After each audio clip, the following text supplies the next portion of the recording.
Bonjour et bienvenue, c'est Bertrand, de la Fondation Magister, l'école des héros du monde réel, pour un épisode sur les limites de la démocratie. Avant de commencer, juste pour info, le contenu de cette vidéo existe aussi au format article-texte, dans le premier lien de la description.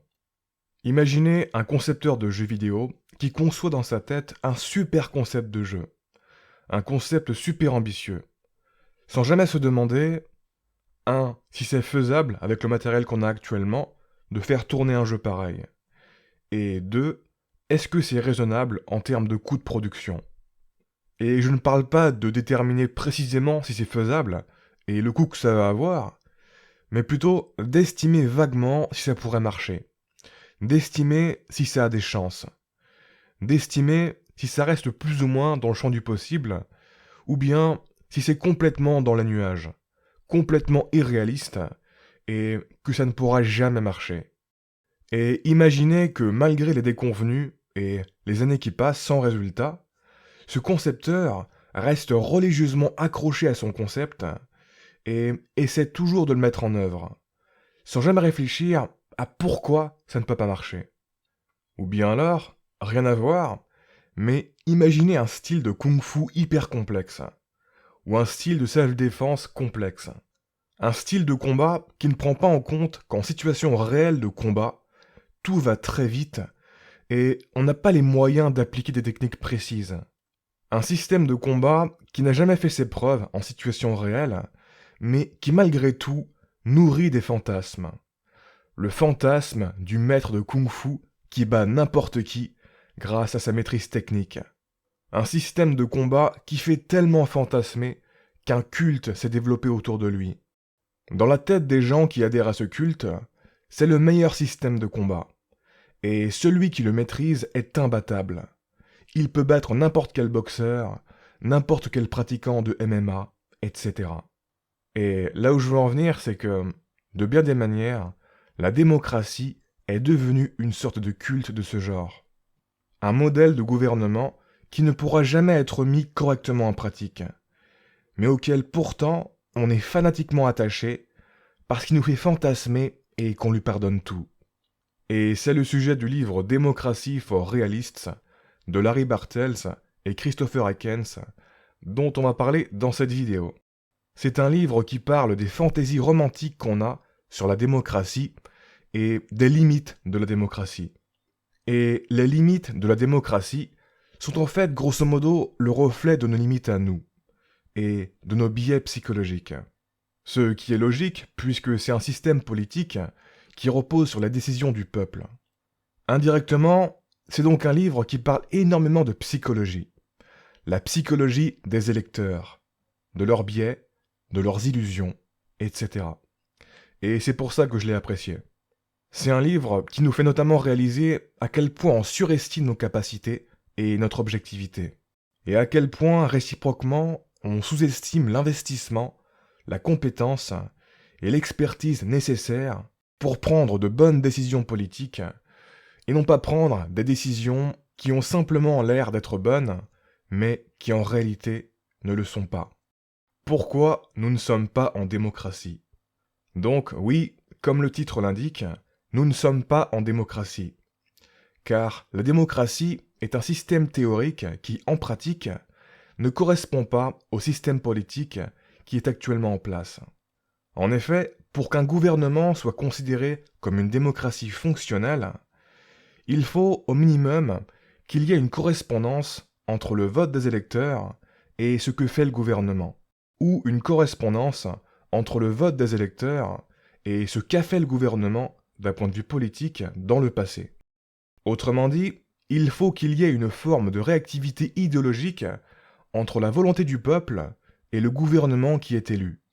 Si cette relation entre le vote des électeurs et les décisions politiques du gouvernement est aléatoire, alors la démocratie est juste une façade, une illusion.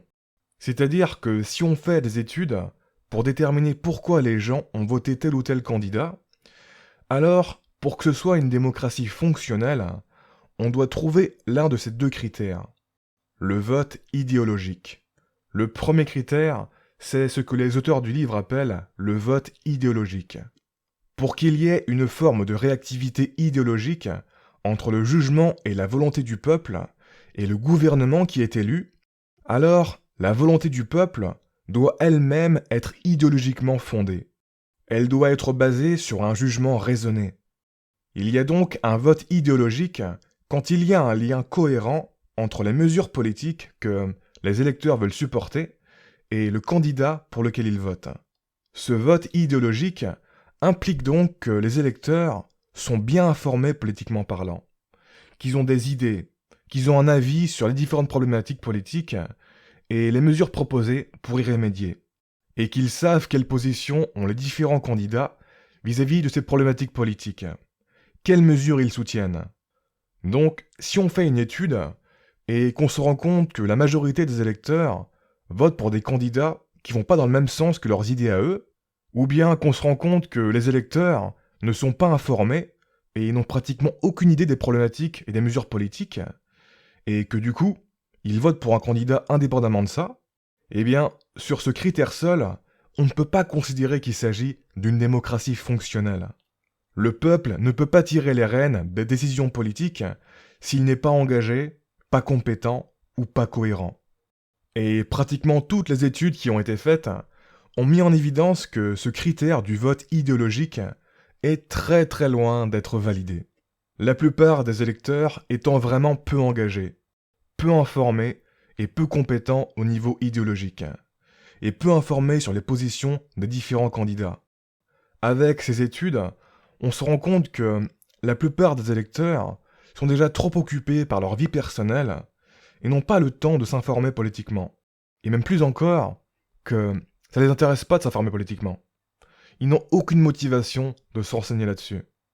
Et pour ceux qui sont intéressés par la politique, c'est davantage un intérêt pour l'aspect superficiel et dramatique de la politique, et non pour le contenu et les idées réelles de la politique, qui, pour la plupart des citoyens, ressemble trop à un séminaire de philosophie. C'est trop chiant, quoi, la vraie politique. La plupart des électeurs n'ont aucune idée des mesures politiques associées à chaque candidat. Et en fait, ils n'ont eux-mêmes pratiquement aucune idée personnelle en termes de mesures politiques. Donc, leur vote n'est pas un vote en termes d'idées et de mesures politiques. Un autre problème lié au vote idéologique, c'est que même chez les électeurs qui ont des idées, on se rend compte que ces idées ne découlent pas de raisonnement personnel, mais ont simplement été adoptées toutes faites depuis la communication du parti auquel ils adhèrent. Ce sont grosso modo des perroquets. Ce qui fait qu'indirectement, c'est comme si les candidats votaient pour eux-mêmes en gros. Il n'y a rien de démocratique là-dedans. Plus les électeurs sont engagés dans la politique, plus ils ont tendance à rationaliser leur loyauté et devenir entre guillemets des supporters de football.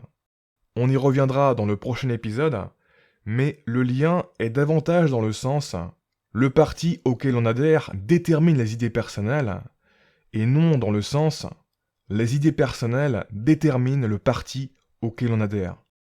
Donc, tant pis pour le premier critère. Ça nous mène au deuxième critère qui peut nous permettre de considérer qu'on est quand même dans une démocratie fonctionnelle. Le vote rétrospectif. Ce deuxième critère, c'est un lien cohérent entre le vote et les effets causés par le gouvernement. Et ce lien est essentiellement à comprendre de manière rétrospective en fait. C'est-à-dire que ce sont les effets du gouvernement qui a été en place qui vont influencer les votes aux prochaines élections. Ou dit autrement, ce sont les performances du gouvernement qui a été en place qui vont être évaluées par les électeurs et qui vont influencer les votes aux prochaines élections. En gros, si on fait une étude et qu'on se rend compte que les électeurs récompensent et punissent correctement les gouvernements pour les conséquences de leurs décisions, eh bien, on peut considérer que c'est une démocratie fonctionnelle. La récompense et la punition correspondant respectivement à une réélection ou à une non-réélection. L'avantage de ce deuxième critère, c'est qu'il ne nécessite pas d'être bien informé et engagé politiquement. Il en demande beaucoup moins aux électeurs que le critère du vote idéologique. Tout ce que les électeurs doivent réussir à faire, c'est estimer correctement à la fin d'un mandat si les performances du gouvernement ont été plutôt positives ou plutôt négatives. En revanche, si on se rend compte qu'aux élections, les électeurs punissent ou récompensent le gouvernement pour des phénomènes qu'ils n'ont pas causés, là, on ne peut pas considérer que c'est une démocratie fonctionnelle. Ce serait une illusion puisqu'en réalité, les votes ne seraient pas reliés aux performances du gouvernement, pas reliés aux effets causés par le gouvernement. Et effectivement, les études montrent que faire un vote rétrospectif correct, c'est toujours trop en demander aux électeurs. La plupart des électeurs ont en effet une perception de la réalité qui est grandement teintée par leurs biais. Je parle bien sûr des biais politiques qui vont faire que les électeurs vont percevoir beaucoup plus positivement les performances et les conséquences d'un mandat qui est de leur bord et beaucoup plus négativement les performances et les conséquences d'un mandat qui n'est pas de leur bord. Les faits vont être adaptés de manière très libre pour coller avec les biais politiques des électeurs. Mais je ne parle pas juste des biais politiques. On retrouve en effet d'autres biais plus classiques, qui n'ont rien à voir avec la politique. Notamment le biais de science. Par exemple, si durant un mandat, le crime baisse globalement, mais qu'il se passe deux gros crimes très médiatisés, eh bien, beaucoup de gens vont avoir l'impression que le crime a explosé, que le pays part en sucette, etc. Autre biais classique, le biais de récence. Avec les études, on se rend compte que les électeurs ont un gros biais de récence et ne jugent pratiquement jamais un candidat sur l'ensemble de son mandat, mais seulement sur les derniers mois de son mandat, les mois qui précèdent les nouvelles élections. En gros, si l'économie est négative sur les 4 premières années du mandat et qu'elle remonte sur la 5e, eh bien, le candidat va probablement se faire réélire. En revanche, si l'économie est positive sur les 4 premières années du mandat et qu'elle descend sur la 5e, eh bien, le candidat va probablement se faire dégager. Les électeurs ne jugent pas l'ensemble, mais juste la fin. L'électorat est globalement myope et amnésique.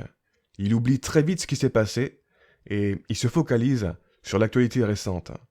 Dans le même ordre d'idées, les électeurs jugent ce qui se passe ici et maintenant comme étant causé par les décisions qui ont été prises maintenant, indépendamment de la distance temporelle réelle des véritables causes. C'est-à-dire que si les conséquences des décisions d'un gouvernement A ont lieu des années plus tard, pendant qu'un gouvernement B est en place, eh bien les conséquences seront attribuées aux décisions du gouvernement B et non au gouvernement A. Alors que le gouvernement B n'a rien à voir avec ça. C'est donc une erreur d'attribution. Et cette erreur d'attribution s'étend de manière bien plus grave. En effet, on se rend compte en termes de vote que les électeurs punissent les gouvernements pour des phénomènes naturels tels que les sécheresses et les inondations. Le Covid-19 est un bon exemple récent de ce genre de punition. Peu importe les mesures qu'ont employées les pays, la plupart des gouvernements ont été considérés comme incompétents et comme ayant échoué à leur fonction. Le livre décrit rapidement les réactions politiques des gens face à la peste noire. Et c'est assez édifiant à quel point c'est similaire aux réactions vis-à-vis du Covid. Par contre, ce qui est marrant, c'est que la grippe espagnole n'a pas entraîné de réaction négative envers le gouvernement. Parce que la grippe était considérée comme quelque chose de normal, et que la plupart des gens de l'époque n'avaient aucune idée que c'était une pandémie. Ils pensaient que c'était juste la grippe dans leur quartier, comme chaque année. La grippe espagnole n'a pas été médiatisée du tout, contrairement au Covid-19. Et surtout, les auteurs mettent en évidence que le paramètre le plus important pour expliquer cette différence dans le retournement contre le gouvernement, c'est qu'aucune voix médiatique de l'époque n'a suggéré une trame narrative comme quoi c'était la faute du gouvernement. Alors qu'avec le Covid-19, ça a été l'inverse.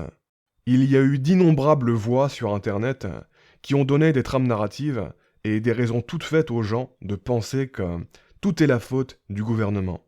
Les esprits se sont tout simplement accrochés à ces trames narratives. Si des trames narratives du genre avaient été présentes pendant la grippe espagnole, ça aurait été sûrement pareil.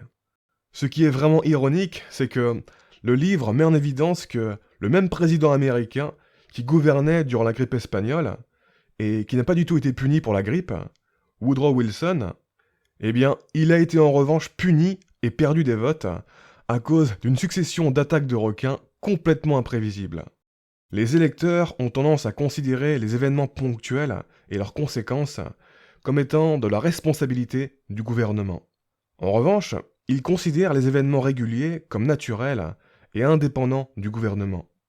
En gros, les électeurs sont incapables à la fois de déterminer si les conséquences du mandat ont été globalement positives ou négatives, mais aussi de discerner ce qui a été causé par le gouvernement de ce qui n'a pas été causé par le gouvernement.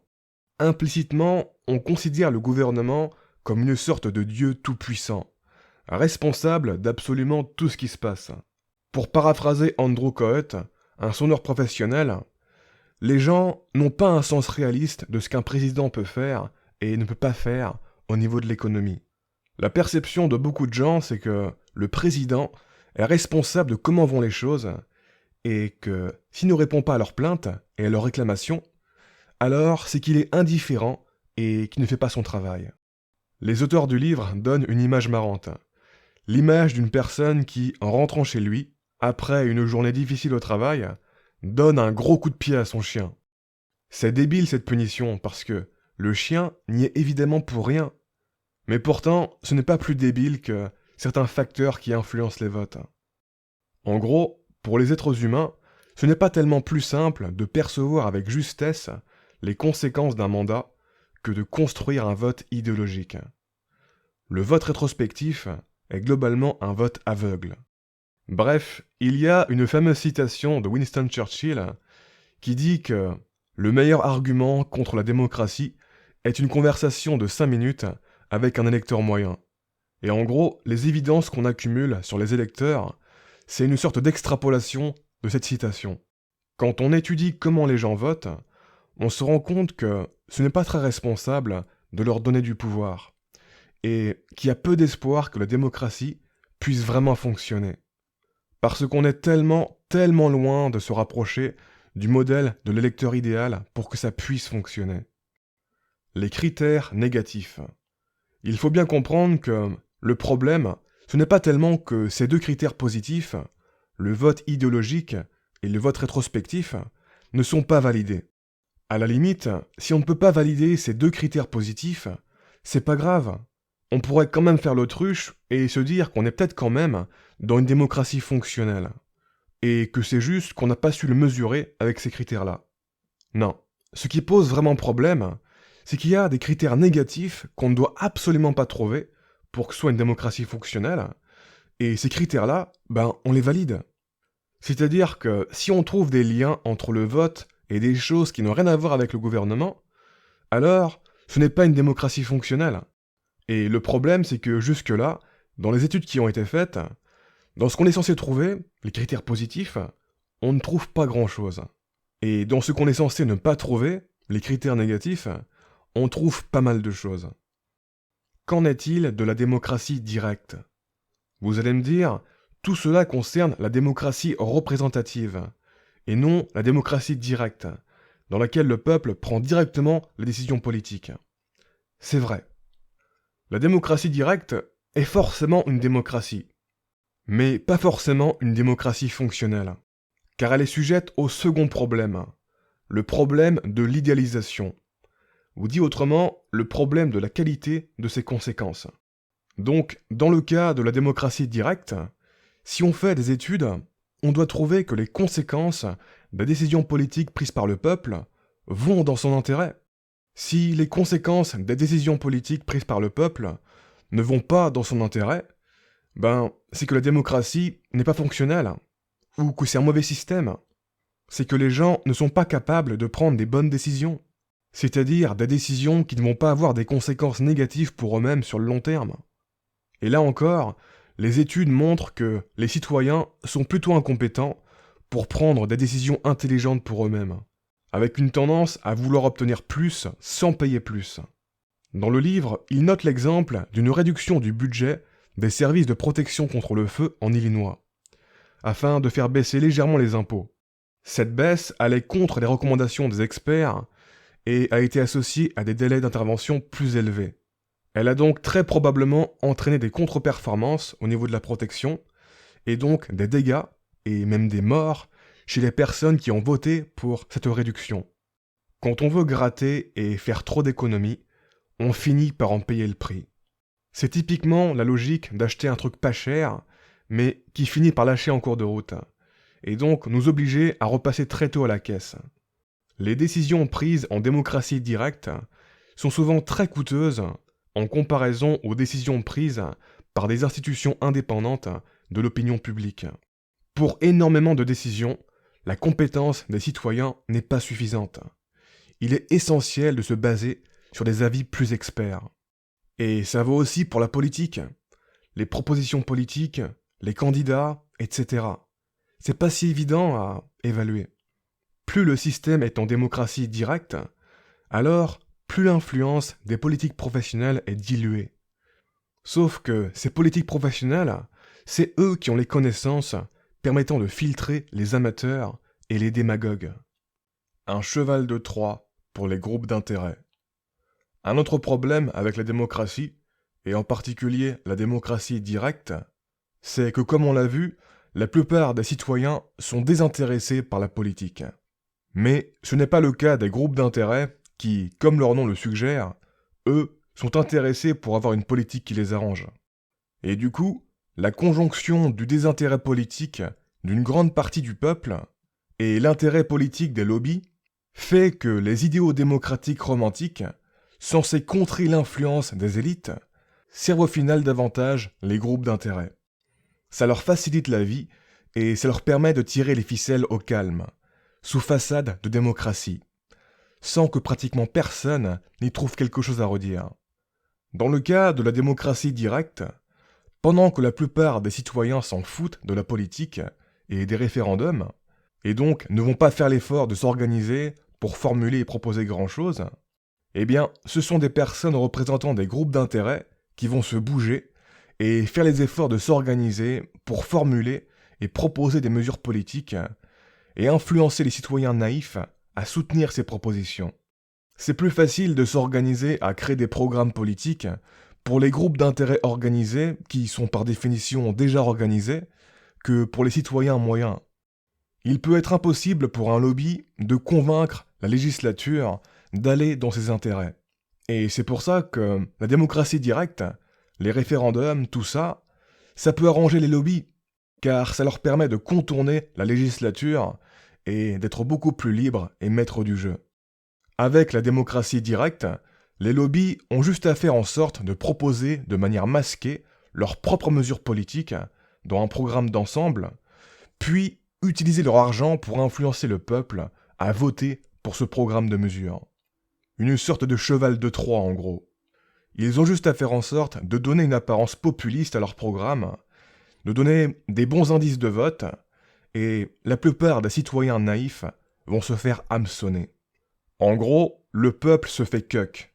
Le peuple soutient et nourrit les enfants des lobbies et les place au pouvoir en pensant que c'est leurs enfants à eux.